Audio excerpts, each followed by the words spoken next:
쌍방울 대북송금 수사 과정에서 진술을 회유한 의혹 등을 받는 박상용 검사가 출국 금지됐습니다. 2차 종합특검은 박 검사에 대한 고발장이 접수돼 피의자로 입건하고 출국 금지했다고 밝혔습니다. 특검은 당시 수사에 대통령실과 국가정보원이 개입하려 한 정황도 포착해 수사를 확대하고 있습니다. 박 검사는 현재 직무집행 정지 상태로 감찰 조사를 받고 있습니다. 지금 이런 가운데 지금 최근에 뭐 뉴스에 가장 많이 나오는 인물 중에 한 사람인 이 박상용 검사를 2차 종합특검이 피의자 신분으로 전환했고요. 출국 금지 조치를 했다라는 뉴스가 나왔습니다.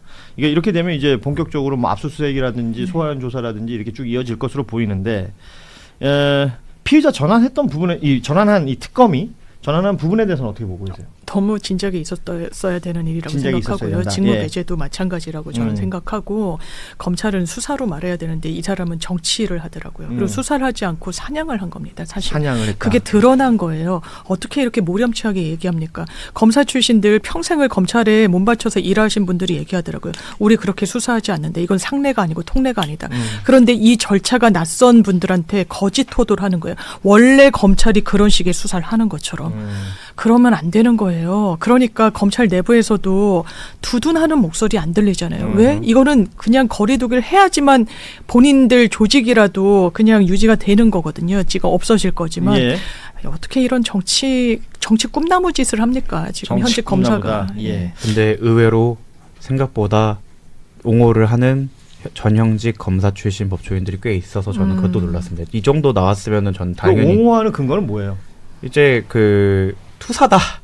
약간 투사? 이진숙을 보는 느낌처럼 뭐. 그러면 이제 당연히 검사들은 그렇게 진술 회유도 하고 압박도 하고 변호사한테 전화해서 이 소리 저 소리 하고 뭐 그러는 거라는 겁니까? 그게 아니라 뭐 정당한 것이었다라는 식으로 해서 저도 그러니까 평상시에는 되게 보수적이긴 하지만 합리적인 법조인의 탈을 쓰고 있던 분들이 이번 사태 때 가면을 많이 벗으시더라고요.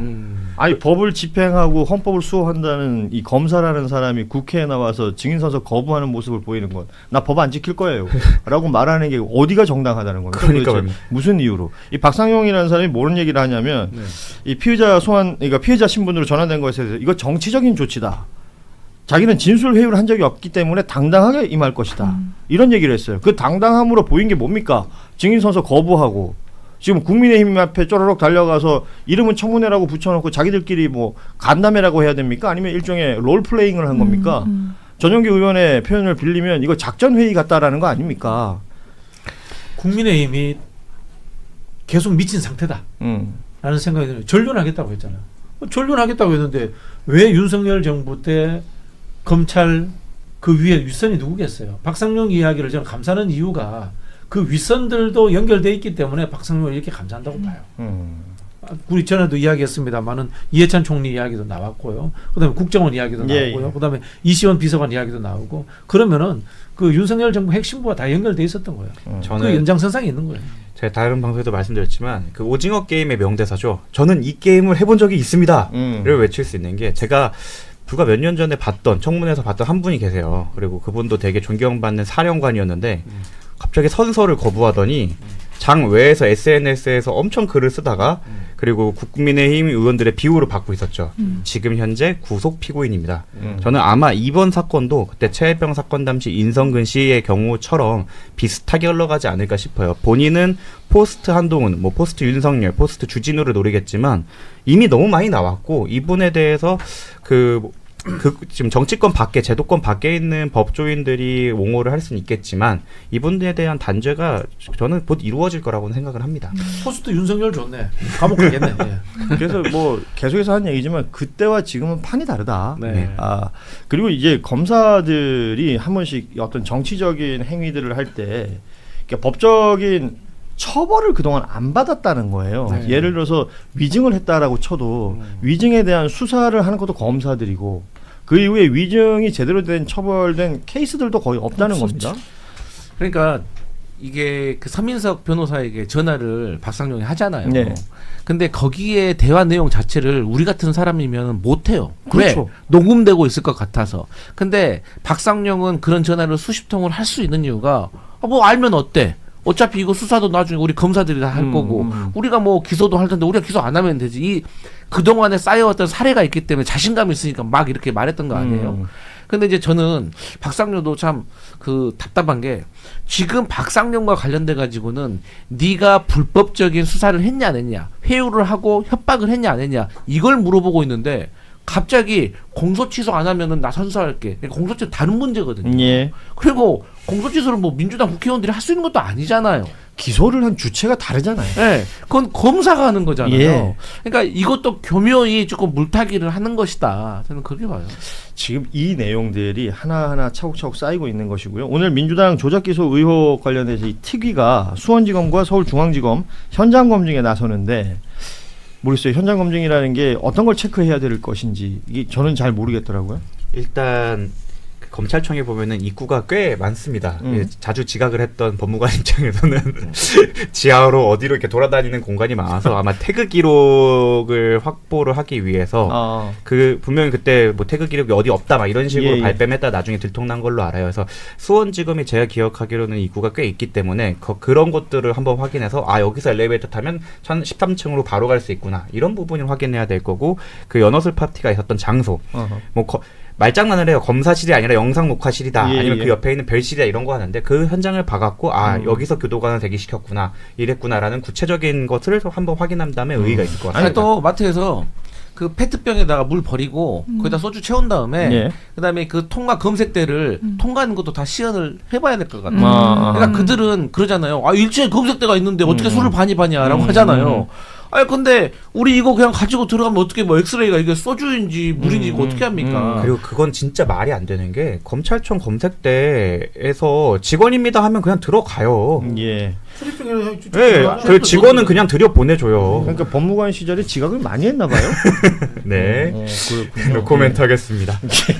알겠습니다. 지금 뭐 진술 회유 관련해서 이화영 전 부지사 얘기를 계속 하고 있지만 여기 하나 더 나온 게 안부수 아태평화교류협회장. 이 인물도 처음에 했던 진술과 어떤 특정 시점이 지나면서 진술이 바뀌는 과정이 있는데 그때 당시에 이제 봉지욱 기자 등의 취재에 따르면 그 딸에게 뭐 오피스텔인가요? 뭘 제공했던 정황 이런 것들이 취재를 통해서 보도된 적은 있습니다. 그 안부수 관련해서도 지금 이건태 민주당 의원이 구치소 접견 녹취록을 공개했는데 2023년 2월에 그 딸에게 박상용 검사 전화 안 왔더냐? 너 불러달라고 했었다. 그러니까 이게 뭔가 소통이 있었다는 건 여기서 나오는 것 같고요. 이화영 때문에 대질신문 하는데 우리 편들 다 불러서 같이 회의를 해야 한다. 회의하면서 이야기를 하니까 검사도 상당히 호의적이다. 이런 얘기했던 것이 지금 녹취록 남아있는 거예요. 그러니까 여러 지렛대를 아주 다 가동한 거예요. 왜냐하면 타겟팅이 분명했거든요. 그렇군요. 이렇게 수사할 필요 없거든요. 그냥 있는 것만 그 피해자에 대해서만 들여다보고 결론 내리면 되거든요. 죄가 안 되면 안 되는다, 되면 된다. 근데 그럴 수 있는 상황이 아니었어요. 이재명이란 이 세 글자를 분명히 엮어 넣었어야 되기 때문에. 그러니까 안부수도 어떻게 딸까지 그 오피스텔 다 그냥 가지를 치는 거예요. 그래서 마치 그 가지를 쳐주면서 너를 봐주는 것처럼. 그럼 피해자들이 제일 좀 혼란을 겪는 게 검찰이 이런 식으로 하면 자기 편이라고 생각을 하는 분들이 또 상당히 많아요. 생각보다. 그 당시 상황이 그렇게 또 되겠죠. 근데 이걸 날 봐준다고 하네? 이화영 씨도 마찬가지예요. 원래 이 사건의 본류는 쌍방울로부터 개인적인 뇌물을 받아 챙겼던 거예요.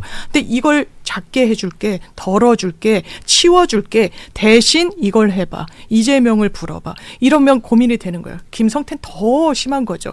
개인적인 횡령, 가족들까지 얽힌 이런 이슈들 그거 덜어줄게. 어떻게 할래? 너 뭐를 선택할래? 라고 하면 피해자 입장에서는 자기를 중심에 두고 생각할 때 이재명이 됐든 누가 됐든 푸는 거예요. 그게 가공됐든 과장됐든 그거를 알면서도 아주 압박을 했던 거고. 예. 진짜 나쁩니다. 그래서 이재명을 주범을 만들고 당신은 종범이 될 수 있다라는 얘기를 하는 그 부분들을 우리가 이제 처음부터 체크를 했던 것이고 그 상황들에 대한 박상용 검사가 이제는 피의자가 됐기 때문에 이제는 수사 진행 상황을 우리가 체크할 수 있을 것 같습니다. 서울고검의 TF가 사건을 2차 종합특검으로 이첩을 했고 2차 종합특검에서 박상용 검사를 피의자 신분으로 전환했다. 출국금지 조치까지 했다라는 뉴스였고요.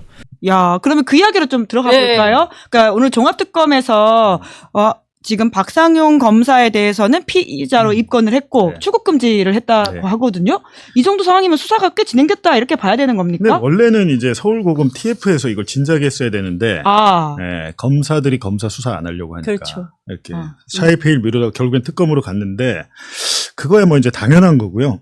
이제 보면 이제 제가 금융감독원 먼저 말씀을 드리면 예. 2번 자료를 보여주시면 예. 요거는 제가 오늘 시사인에서 최초 공개. 최초 공개입니까? 봉지욱 기자가 오늘 자료를 많이 보내주셨거든요. 쌍방울 기자 그룹. 맞으시나요? 이거는 이제 금감원에서 국조특위에 보고한 문건에 있는 겁니다. 예. 이 문건이 아마 외부 유출은 안 된 것 같은데 쌍방울 그룹 관계자 조사 진행 경과 해가지고 수원지검에서 조사 요청을 2022년 11월 17일에 그러니까 윤석열 당선되고 네. 취임하고 나서 한 6개월 뒤죠. 11월 17일에 쌍방울 그룹의 불공정 거래 혐의에 대해 금감원에 조사 실시를 수원지검이 요청했죠. 예. 금감원이 조사를 했습니다.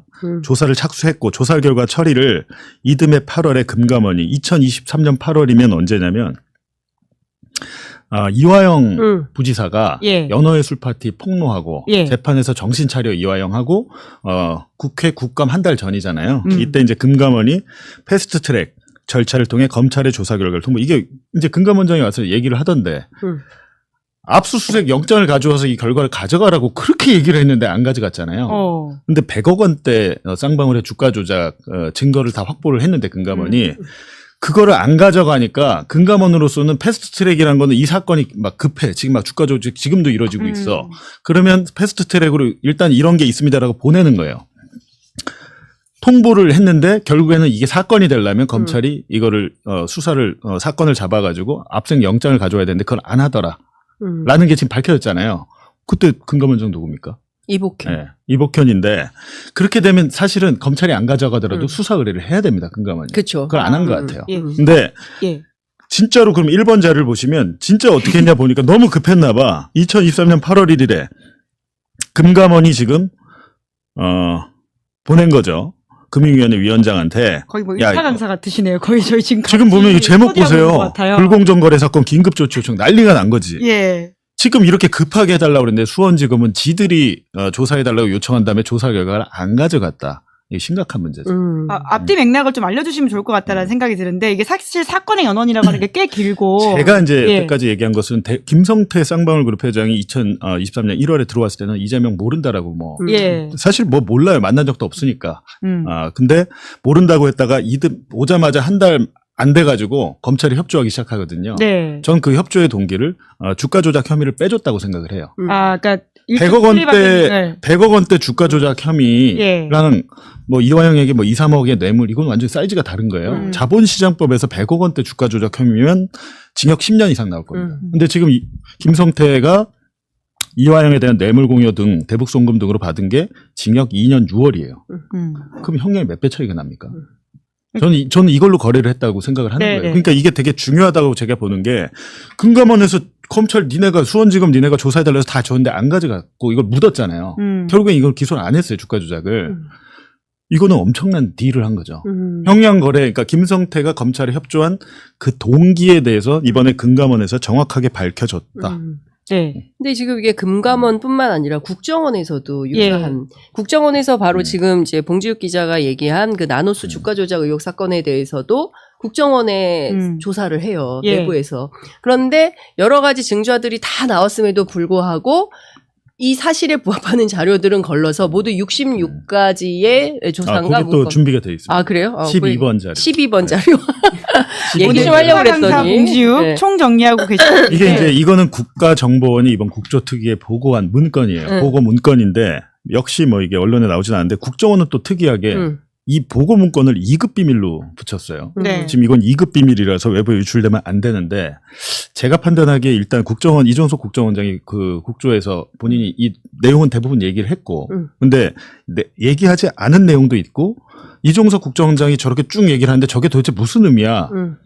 대다수 언론이 그 의미 그 캐치를 못하고 기사를 안 쓰더라고요. 그래서 제가 오늘 설명을 좀 해드리면 지금 국정원이 이제 또 잘 모르시는 분들 그게 아니라 이거에 의미가 있다니까요. 의미. 그냥 이게 뭐 유도윤 감찰 부서가 와서 이거 한 게 그게 아니고 말씀을 이제 제가 드리면 타임라인을 일단 한번 보여주세요. 예. 네. 타임라인 저희 아까 따로 봉지욱 기자가 보내준 추후 타임라인. 자료를 말씀하시는 오늘은 것 제가 이제 같은데. 자료를 늦게 주는 바람에 예. 예, 매불쇼 걸로 좀 활용을 하겠습니다. 매불쇼. 아니, 여기다가 통해 가지고 예. 좀 보는 게 맞는 예. 것 같아요. 그러니까 결과적으로 예, 매불쇼. 제가 이제 그러니까 보여드릴게요. 이재명이라는 정치인을 잡기 위해서 검찰이 다양한 수사를 하다가 그렇죠. 결국 변호사비 대납 사건을 하다가 안 되니까 거기서 그 돈이 결국 북한을 갔다. 이렇게 지금 일단은 시나리오를 만든 윤석열이 거잖아요? 이제 취임하자마자 이재명을 잡아야 되는데 투트랙으로 대장동과 대북 송금 사건으로 이제 잡기 시작한 거예요. 근데 대장동 하나로 불안하니까 대북 송금 사건을 만드는데 김성태가 2023년 1월에 돌아왔잖아요. 오자마자 2월부터 협조를 해요. 근데 검찰로서는 증거가 필요하잖아요. 근데 그 증거가 국정원에 있다고 생각을 한 것 같아요. 그래갖고 2023년 3월 29일에 예. 이때는 이제 조작의 초기죠. 조작의 전반전. 수원지검이 국정원에 아까 그 유도현 부장검사 있는 거기 감찰부장한테 쌍방울 대북 송금 관련 문건을 다 달라고 요청을 합니다. 근데 어느 국정원이 검찰이 달란다고 주나요? 안 주죠. 여태까지 저는 그렇게 공문으로 무슨 비밀 문건을 준 건 처음 한 번도 못 봤는데 예.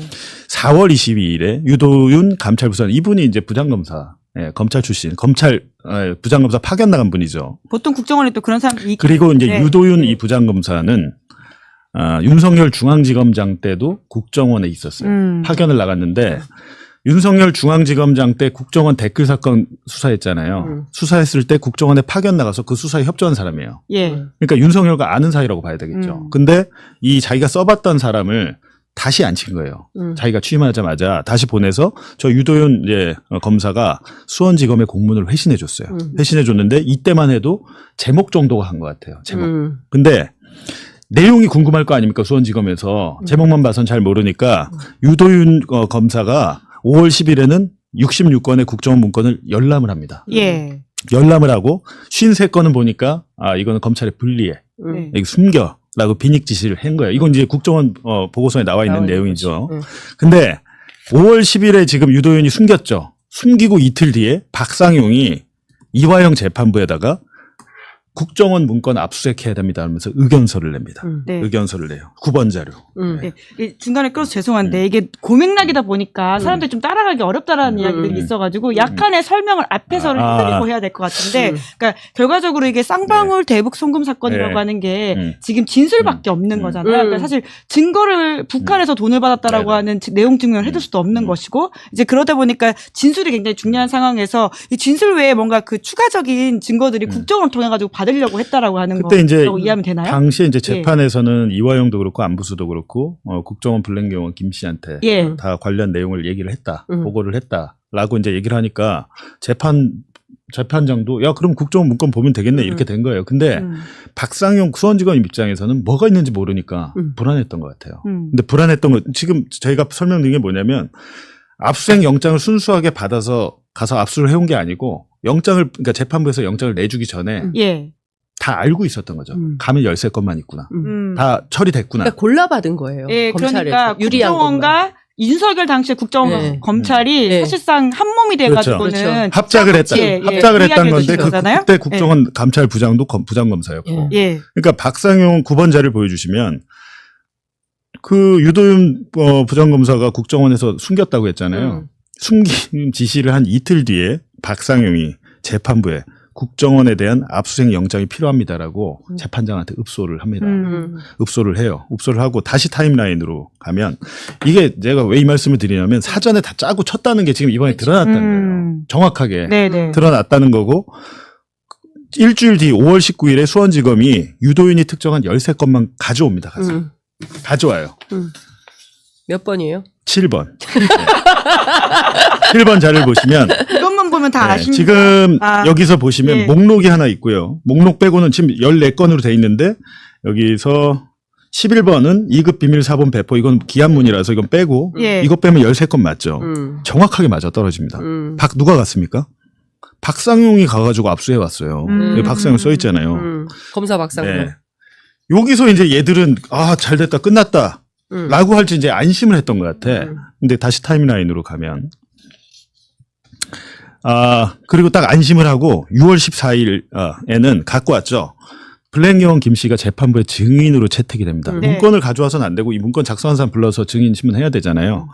근데 무슨 얘기를 할지 몰라. 그리고 블랙용 김 씨랑 이화영 부지사랑 먼 친척이에요. 아. 한 8, 9촌 되는 것 같아요. 예. 엄청 먼 친척이야. 불안했군요. 1년에 뭐 한 번 만날까 말까 먼 친척인데 불안하잖아요. 그래서 이 블랙용, 국정원 블랙용에 대한 증인신문을 비공개로 해달라고 요청을 합니다. 네. 10번 자료. 10번. 이거 누가 했을까요? 이 검사 지금 국조에 나왔고, 고두성 검사, 국정조사에 나왔죠. 고두성 검사가 국정원 직원 김땡땡에 대한 증인신문 절차에 대한 의견 이러면서 비공개로 진행되길 희망합니다.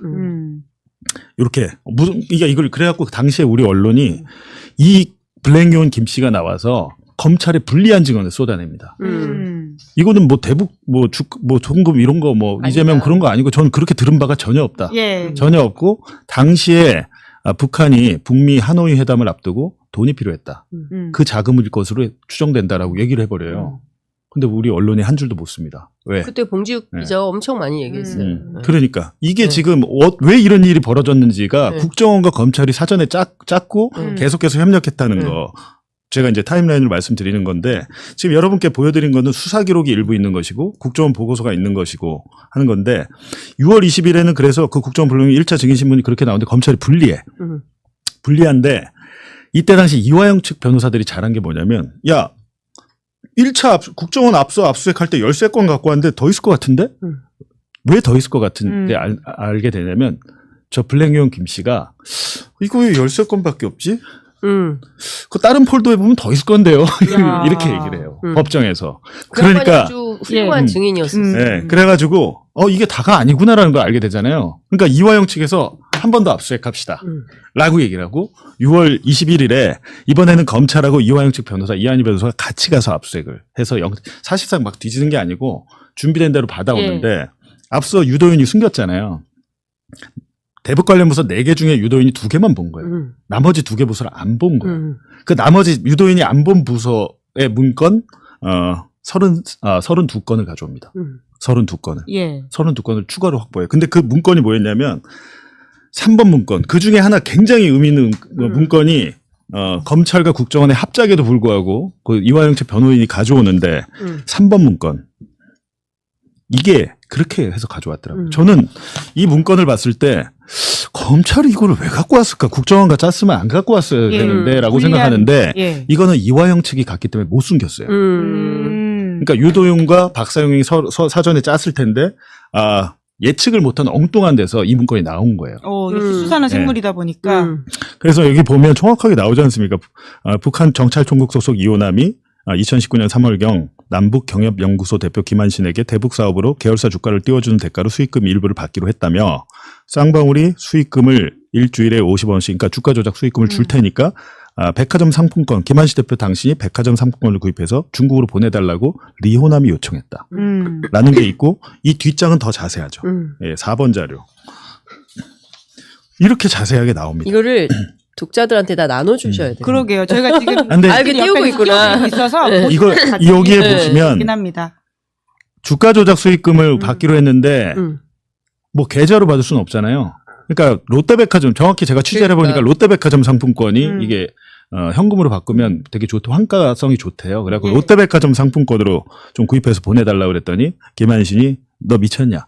말도 안 되는 소리 하지 마. 큰일 난다라고 거절을 했다는 내용이 있죠. 김한신 대표 당에 제가 이제 취재했을 거 아닙니까? 그래 취재했고 이런 일이 있었던 건 사실이다.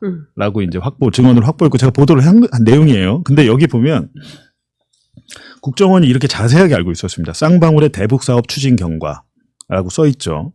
그래갖고 쌍방울의 계열사인 나노스가 2019년 1월에 대북 전문가를 영입하고 정관을 개정하면서 자원개발 사업을 사업 목적에 추가. 이 얘기는 뭡니까?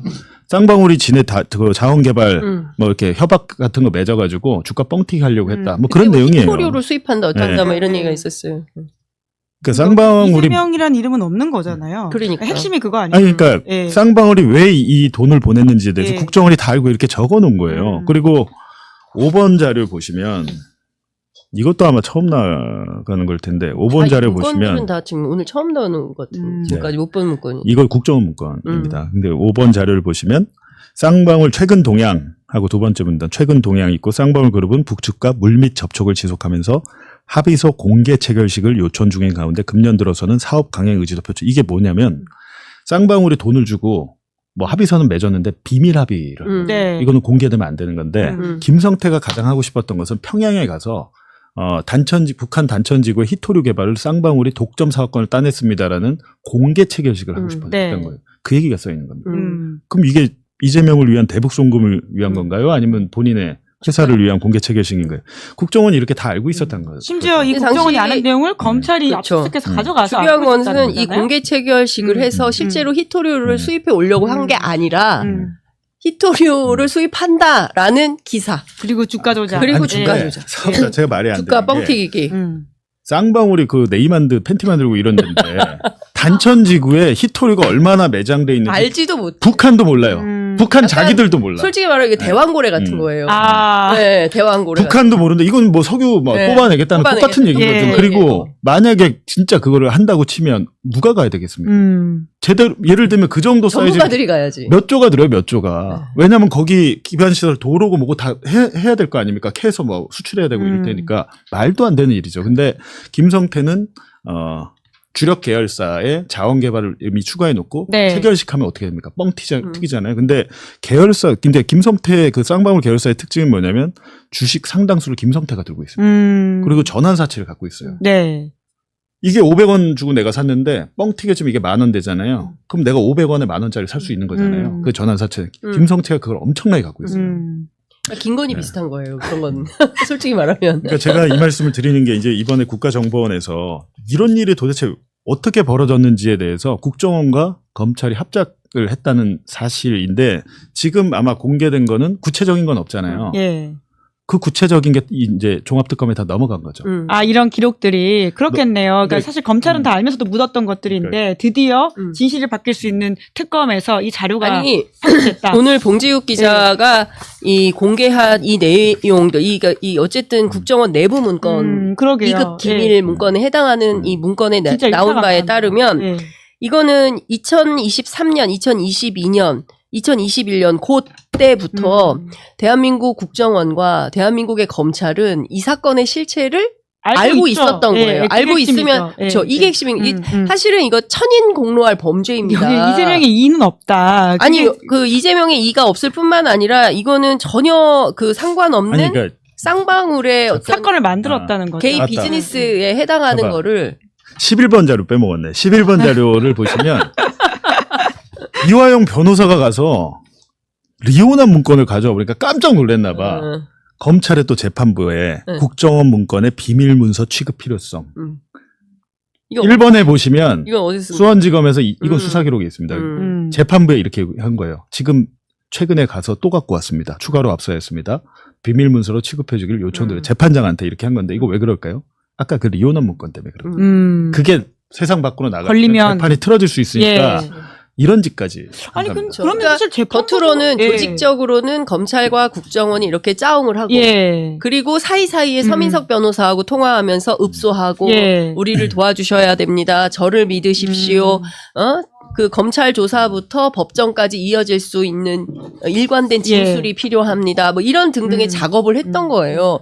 그러니까 이게 얼마나 파렴치한 범죄입니까? 그러니까 특정한 정치인을 그냥 그야말로 윤석열의 정적에 해당하는 이재명 당시 더불어민주당 대표를 정치적으로 제거하려고 예. 국가 권력을 총동원해서 다 알면서 이게 아무것도 아니라는 걸 다 그러게요. 알면서 예. 이렇게 괴롭히고 결국엔 감옥에 보내려고 했었고 실제 구속의 문턱까지 갔었던 거 예. 아닙니까? 그러니까 이런 걸 보면 진짜 대한민국이 민주화됐다곤 하지만 검찰과 국정원에 의해서 언제든지 이렇게 암흑의 세계로 빠져들 수 있는 위험성을 네. 가지고 있다. 그렇기 때문에 이제 검찰 개혁도 그렇고 국정원 개혁도 반드시 해야 되는 이슈가 되는 겁니다. 2022년, 2023년에도 사건 조작이 일어날 수 있다는 게 사실 좀 놀라운 일인 거잖아요. 그러니까 이게 단순히 이재명이라고 하는 유력 정치인이 포함돼서가 아니라 누구든지 이렇게 하면 안 되는 건데. 우리 24년에 계엄을 만났잖아요.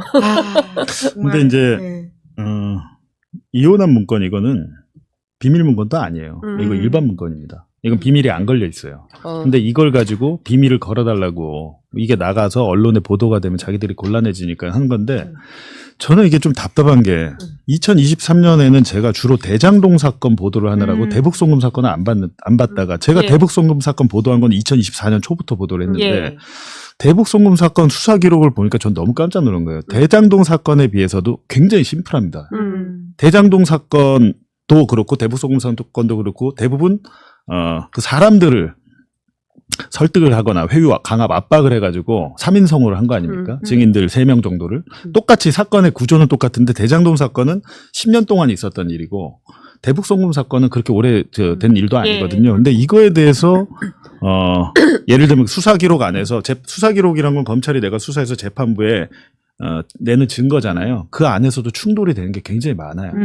그래가지고 야 이거는 명백한 조작이다라고 저는 이제 생각을 했고 결정적으로 이런 국정원 문건을 같은 걸 제가 국정원 문건 최초로 공개했거든요. 네. 그래서 근데 우리 언론은 왜 당시에 아무리 이게 비공개 신문이다 뭐다 하면 언론이 취재하면 다 내용은 나오잖아요. 네. 근데 기사가 한 건도 없더라고요. 아. 그 블랙 요원 증언에 대해서. 그 레거시 미디어들의 좀 적극적인 노력이 필요한 건 맞는 것 같아요. 그러니까 뭐 저희처럼 작은 대한 매체들이 아무리 울부짖어 봐야 정말 작은 목소리에 불과한 것이고 항공모함에 해당하는 커다란 그 기성 매체들이 좀 움직여야 이게 기류가 바뀌는 게 아니겠습니까? 근데 저는 솔직히 말하면 봉지욱 기자 생각하고 좀 다른 것은 저는 언론도 공범이라고 생각해요. 그러니까 당시에 검찰에서 배포하는 자료를 그냥 따옴표 저널리즘으로 그냥 받아쓰기 한 거 아닙니까? 검증을 했었을지는 모르겠어요. 하고도 그랬다면 이건 진짜 뭐 언론도 범죄자인 거죠. 근데 그게 아니라 그런 거 없이 그냥 주는 대로 받아쓰기 했다. 사실 그것도 문제라고 생각해요. 당연히 직업윤리상 어떤 소스가 오면 그게 사실이 맞는지 어떤지 추가 취재를 통해서 확인을 했어야 되는데 그런 거 없이 무조건 마타도어를 엄청나게 하고 지금 제가 어제 대구 갔다 왔는데 대구에서도 여전히 이재명 대통령은 거짓말쟁이고 대장동 사건 뭐 대북 송금 이런 거 북한에 돈 갖다 주고 뭐 북한 가려고 했는데 못 간 거 아니냐 이런 얘기를 하시는 분들이 있어요. 지금 이 순간에. 그러니까 제가 보기에는 이거는 굉장히 뿌리가 깊은 불신을 언론이 만들어낸 거 아닌가라는 생각이 좀 듭니다. 진짜. 맞아요. 그때 2023년 6월 전후로 있었던 일이잖아요, 이게. 근데 만약에 당시에 국정원 블랙요원의 재판 증언 내용이 언론에 보도되고 했다면 석 달 뒤에 이재명 민주당 대표에 대한 영장 청구하잖아요. 영장 청구 못했죠. 근데 언론이 침묵하고 거기에 대한 뭐 취재 의지도 없고 하다 보니까 영장 청구의 주요 내용은 대북 송금 사건이었습니다. 그때 뉴스타파와 봉지욱 기자가 기여한 바가 엄청나게 큰 겁니다, 사실은. 그 블랙 요원은 지금 그러면 뭐 추가적인 증언들을 어떻게 그만두지 않았어요? 아니 있어요. 아직 있어요. 있는데 그분을 좀 잡으려고 했던 것 같아요. 윤석열 국정원에서 잡으려고 했던 것 같은데 뭐 어찌됐든 그분이 국정조사에 나올지 모르겠네요. 제가 모르겠네요. 나오면 아마 얼굴 가림막이나 이런 것들을 할 텐데 나오면 좋겠습니다. 네, 지금 본부장급으로 실장급으로 들었는데. 그 국정조사가 얼마나 중요한지 좀 다른 포인트에서 두 분이 좀 짚어주셔가지고, 그러니까 박상용 개인에게 지금 집중할 문제가 아니라 굉장히 조직적인 범죄 행위일 수 있다는 그러니까 제가 말씀드리면 지금 박상용 검사가 주장하는 게 뭐냐면 이화영의 진술이 없어도 유죄 입증이 된 겁니다라고 주장하는데 유죄 입증의 증거 그 강력한 두 개가 있는데 하나가 이 국정원 문건이었어요. 근데 국정원 문건으로 다 숨기고 장난치고 조작을 한 게 드러난 거잖아요. 그럼 하나가 무너진 거고 다른 하나는 김성태가 펀드, 그러니까 투자를 받으려고 브로커를 한 명 고용해요. 그 브로커와 나눴던 회의록인데 저는 그 회의록도 조작됐다고 봅니다. 근데 본인이 이화영의 진술 필요 없다고 한 분이 또 막상 그 서민석 변호사 통화에서는 그 진술을 얻기 위해서 엄청 하잖아요. 그건 결과적으로 이제 자기가 그렇게 된 거겠지만 유죄가 내려진 결정적인 두 개의 증거 중에 하나가 완전하게 무너진 거라. 근데 이거는 박상용 검사 혼자 한 일이 아니고 검찰과 국정원을 동시에 움직일 수 있는 사람은 한 명밖에 없죠. 한 명? 네. 그렇죠. 그리고 왜냐하면 이번에 국정원 보고 때 이시원 공직기강 비서관이 또 관여한 게 나왔잖아요. 두 명이 아닌가 싶어서. 아니, V제로. 근데 이거는 아마 검사들을 다 움직여서 한 거기 때문에 윤석열이 했을 것 같아요. 근데 지금 종합특검에서는 초대형 국정농단 사건이라고 하고 이에 대해서는 김한 기자는 비선이 있기 때문에 국정농단 아니냐. 그러면 결국 V제로에 연관이 있는 거 아니냐는 의심을 또 하더라고요. 권영빈 특검부하고 길게 통화를 좀 했는데요. 뭐 수사 상황이기 때문에 길게 다 얘기할 수는 없지만 그에 준하는 증좌는 확인되었다라고 얘기를 하고 있어요. 그러니까 언론에 언제 어떤 형태로 공개를 할지는 모르겠지만 일정 정도 뭐 증거 없이 그런 주장을 뭐 막무가내로 하는 것은 아니고 원래 그 기자회견을 안 하려고 했대요. 그런데 검찰과 법무부 특히 이제 1차 특검팀에서 검사 수사 인력 협조를 좀 받아야 되는데 예. 전혀 그런 게 없다는 거예요. 그래서 공개 발언을 통해서 달라. 수사 인력을 좀 달라. 전체 15명 검사가 오기로 했는데 12만 오고 3이 아직도 안 왔다는 거예요. 그래서 개별적으로 검사들한테 접촉해가지고 서울고검 인권-TF에서 일했던 검사들 중에 당신 오겠냐라고 했을 때 가고 싶다라고 얘기하는 검사도 있다는 거예요. 특검팀에서 확인했을 때는. 근데 뭐 어떤 이유에서든지 결정이 안 나가지고 지금 30 이제 근 한 40일 지난 것 같은데 전체 기간에 5분의 1이 지나고 있음에도 불구하고 수사 인력이 없어서 수사가 잘 안 되는 것은 이거는 말이 안 되는 거 아니냐. 그래서 그 얘기를 좀 직접 하려고 본인이 마이크 앞에 섰다. 이제 이런 얘기를 하면서 또 하나 답답한 거는 자료 협조도 좀 잘 안 되는 모양이에요. 네, 그리고 또 그 내란 특검팀이나 또 1차 특검팀에서 지금 봉지욱 기자 이런 자료들이 쭉 와야 되는데 뭐 그게 안 오는 점에 대한 문제 지적도 하고 있고요. 근데 뭐 수사 의지는 어느 때보다 굉장히 높은 것 같긴 합니다. 그러니까 조직적인 어떤 업무 혜택가 있는 것으로 의심되다 보니까 직접 나서가지고 이 정도의 사건이기 때문에 나와야 된다라는 설명을 하다 보니까 초대형 국정농단이라는 말도 나왔다라는 거죠.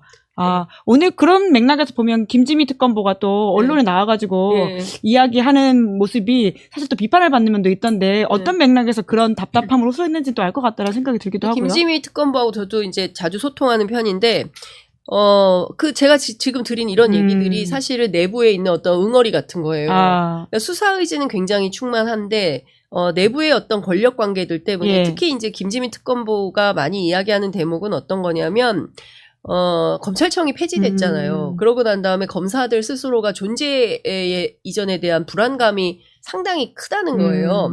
그래서, 특검에 파견돼서 150일 수사했는데 끝나고 나서 집에 돌아가려고 봤더니 집이 없어졌다. 나는 공소청으로 가야 되냐, 중수청으로 가야 되냐, 뭐 이런 헤맬 수 있어서 지금은 다 복지부동이라는 거예요.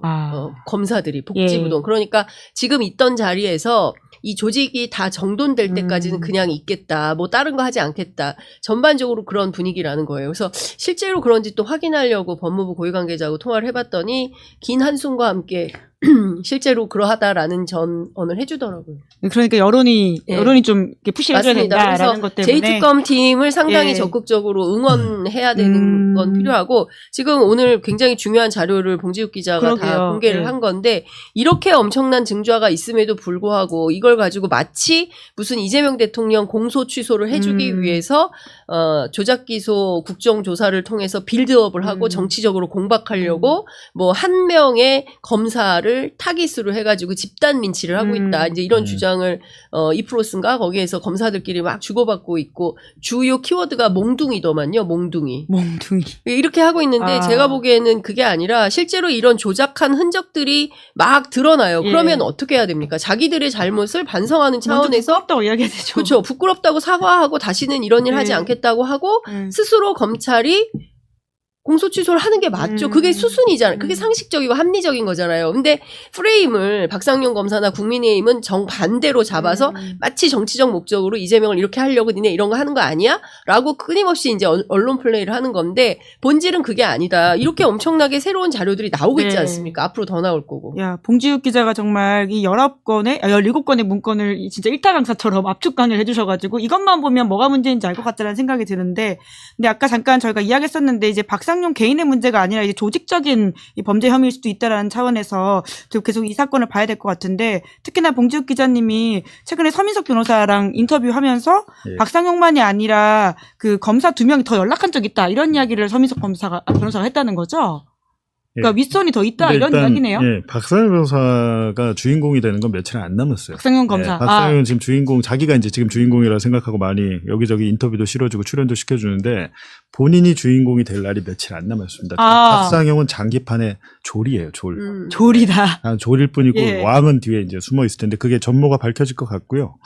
왜 그러냐면 이제 서민석 변호사가 이제 뭐 저랑 뭐 제가 어떤 매체에 있었다면 기사들을 많이 썼겠지만 그렇진 않으니까 뭐 이제 라디오에서 이제 저랑 전화 인터뷰하고 그 전에 좀 얘기할 때도 들었는데 박상용이 문제가 아니고 그 부장검사 김영남 부장검사랑 아마 홍승욱 수원지검장도 전화가 와서 이제 정신 차려 이화영 사건 이후에 서민석 변호사가 해임되잖아요. 해임되는데 해임이 되니까 그 부장검사랑 지검장들이 전화 와서 계속 맡아달라고 부탁을 했다는 거예요.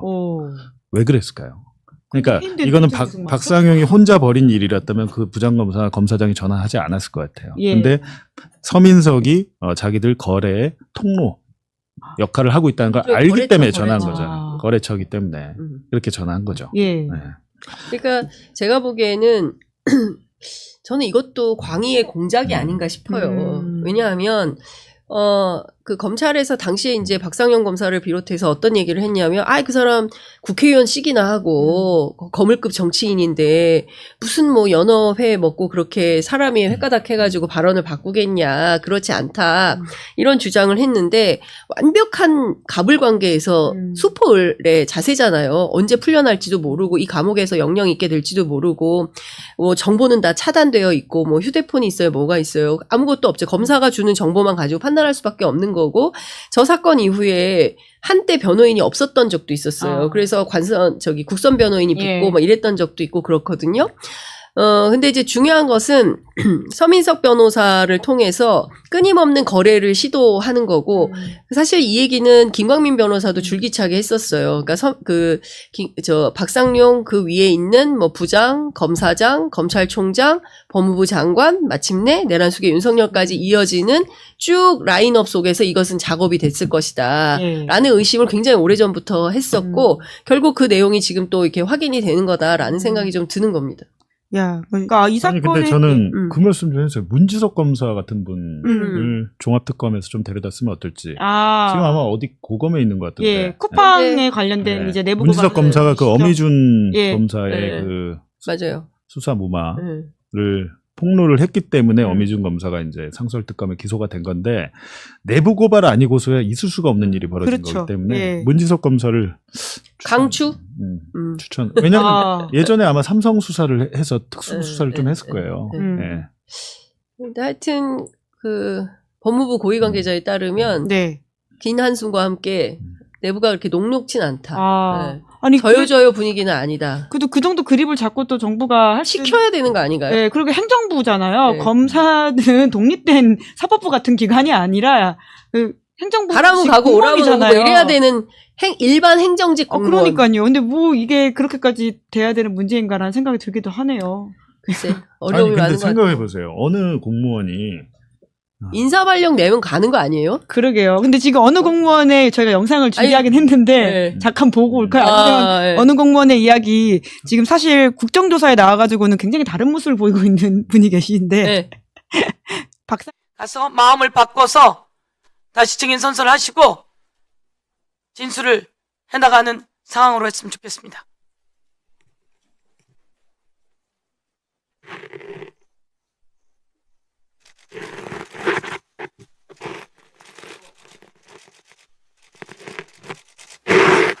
마음 바꾸지 않겠습니다. 나가서 대기하고 계세요. 박상용 증인 나가서 대기하고 계세요. 그것은 알아서 옆에서 조치해 줄 겁니다. 나가서 대기하세요. 행정실장께서 나가서 조치를 해 주십시오. 자, 이따가 다시 나가십시오. 이만큼을 만들어 왔어요, 여러분. 이게 말이 됩니까? 자, 하세요. 대기하고 계세요. 박상용 검사가 4월 3일에 이제 국정조사에 나와서 했던 모습들 제가 잠깐 보여드렸는데, 그러니까 여러 가지를 굉장히 상징적으로 보여주는 장면인 것 같아요. 저는 이제 안내에서 그 촬영한 영상인데요. 전날 오후 2시에 출석 예정인데 박상용 검사가 일찍 왔어요. 오전 9시 반에서 10시 사이에 도착을 해서 다행히도 저희 취재 편의점 카메라가 일찍 가 있어서 박상용 검사를 단독 포착할 수 있었어요. 두 가지 인상적인 장면이 있는데, 저분이 이제 도착하자마자 그 검사라서 그런지 매우 당당하여 그냥 직행을 한 거예요. 그랬더니 그 국조 그 핸들링하는 그 담당자가 오후 2시 증인이니까 지금 여기 오면 안 된다 나가라. 그 직원분이 나가라 이렇게 된 거예요. 장례 그래서 정리를 하니까 근데 왜 10시에 오라 그랬지? 이러면서 뻘쭘해서 나와요. 그런 다음에 이제 복도를 계속 왔다 갔다 하면서 이제 배회하는 장면을 저희가 촬영을 한 건데 두 가지인데 하나는 곽규택 검사 출신의 국민의힘 의원이 오니까 딱 손을 잡고 폴더 인사를 해요. 90도로. 그 연상되는 사람 한 명 있지 않습니까? 서천 화재 현장에서 내란숙의 윤석열하고 악수하면서 폴더 인사했던 한동훈. 똑같이 그렇게 합니다. 그리고 또 하나는 윤상현 의원하고 딱 마주치니까 윤상현 의원이 뭐라 그러냐면 기죽지 말고 하고 싶은 얘기 다 하고 언제든지 전화하고 그러면서 자기 휴대폰 번호를 불러요. 분명히 언론이 취재하고 있는 것을 확인하고 있으면서도 그걸 하는 거예요. 그러니까 거리낌이 없다. 검찰 아직 안 죽었어. 이런 것이 확 오는 현장이었습니다. 그리고 동시에 저는 저분뿐만 아니라 어미준, 그 다음에 강백신 이 검사들, 그러니까 소위 대한민국 검찰에서 정치검찰로 아주 그냥 이름이 높은 그 분들이 국정조사 현장에 나와서 전날 양부남 의원, 이건태 의원 검사 출신 이른바 이제 선배 검사 출신 정치인들이죠. 엄청나게 야단을 쳤어요. 예. 저녁 넘어가서부터는 화가 나시니까 후배들이니까 이분들이 반말로 야단까지 쳤어요. 그런데도 뭐 일절 흔들림이 없어요. 그러니까 저는 그걸 보고도 우리가 검찰청이 문을 닫으면 공소청과 기소청으로 분리를 하면 검사들이 좀 달라질 거다.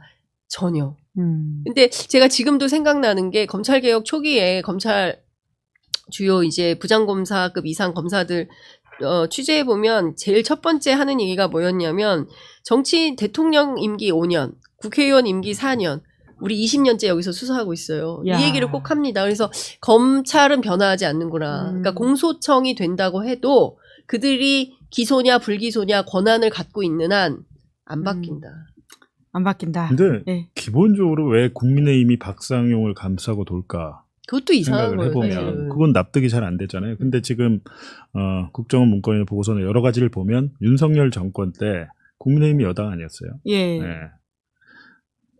그리고 지금 사실 검찰이 수사를 잘 안 하고 있잖아요. 계엄 휴업 비슷하게 하고 있는데 윤상현 의원은 지금 공수처 수사받고 있을 텐데, 그죠? 맞아요. 수사받고 있고 그거 좀 사건 좀 심각하던데. 사건 심각하고 녹음 파일이고 뭐고 다 있더라고요. 예. 네, 그 여론조사 얘기한 거죠? 아니요. 그거 말고 또 다른 있어요? 거 있습니다. 뭡니까? 다른 거 있고 지금 윤상현 의원 이분은 기자가 많네. 보도가 아마 탐정 아니에요? 나올 탐정? 텐데 윤상현 의원 본인 육성도 있는 걸로 알고 있습니다. 네. 뭐 이번 윤상현의 제가 내용을 좀 아는데 육성이 윤상현 의원은 피해가기 어렵습니다. 지금 상황이. 그렇기 패치가 때문에 날아갈 가능성이 있다? 범위. 어떤 종류냐? 장르가 뭐냐? 예.